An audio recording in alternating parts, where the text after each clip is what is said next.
See, it's a fact of life that the younger generation feels empowered to take decisions and execute them. They need somebody to simply put through the transactions that is in their mind. They don't feel the need for advice. So I think in this case, unlike a normal customer, a distributor needs to be aware of the fact that that customer doesn't think he needs advice. So I think the best way to do is to invite him to an IAP program, make it compulsory to attend, where they show them how the market behaves through various cycles, how there can be losses as well as gains, because the last few years have been so positive for the market. That's one of the reasons that these millennials have seen only a good equity market. So I think educating them that things can go wrong and that how a systematic investment through that. Second aspect is that I would say do not underrate the importance of fixed income and liquid funds, because this is an instant gratification age. So while he wants to help somebody execute, it's both ways. It's both on the redemptions and on the purchases. So ultimately it's a choice between consumption and saving with him,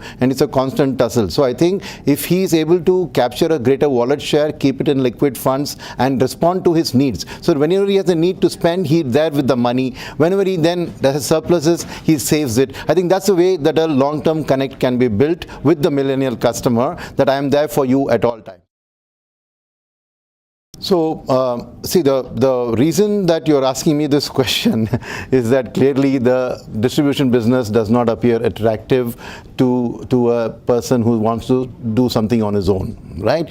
So one of the reasons, if you analyze that, then you can look at it. One of the reasons is that very frequently there are regulatory changes happening, right? There's news item that this has changed, that has changed. Anybody who sets up a own business wants a fair degree of certainty in terms of the future. So I think if the long-term roadmap from a regulator is provided saying this is the industry, this is what it is, we will do all of these, but for the next 10 years that we will not do anything more. That clarity is important. The second is, I think the industry, the manufacturers, that is the asset management companies, I think have to also publicize the successes of IFAs, so that when you get public, today we are doing mutual funds here to make the thing, but if you can show how distributors who not only created wealth for their customers but have gone ahead in their lives, right? That will be a good thing, because success breeds success. People see role models who are succeeding, they want to follow. So you see that. So I think that the onus is probably on both the manufacturers as well as the industry bodies and organizations like Cafe Mutual to position the success stories of IFAs, give that wide publicity,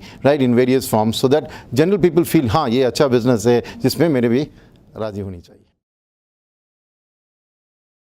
See, one of the main things in the B30 locations, which is extended, you're talking about rural India, right? Is in rural India is that if you look at the people there, one, they have not having a certainty of their income due to the monsoons, to the flow. Second, historically inflation has been very high in our country, so they have put their faith in physical assets like real estate and gold.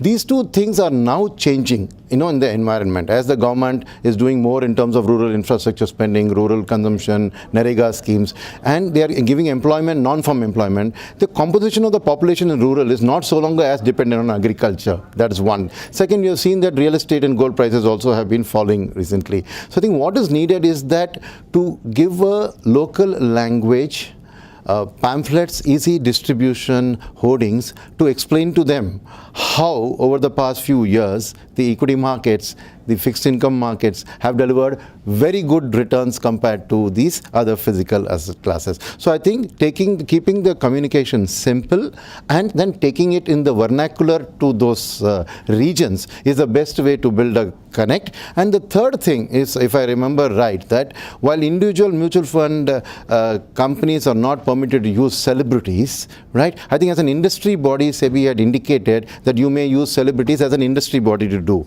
So then using a big brand icon like Amitabh or Shah Rukh Khan to kind of popularize, to say that I also have put my money in mutual fund, nothing like that, because that's the people like to follow their heroes, right? So I think as an industry body, if you are going to go in position, I think that kind of awareness of mutual funds to increase it to the next level, I think that's what is needed.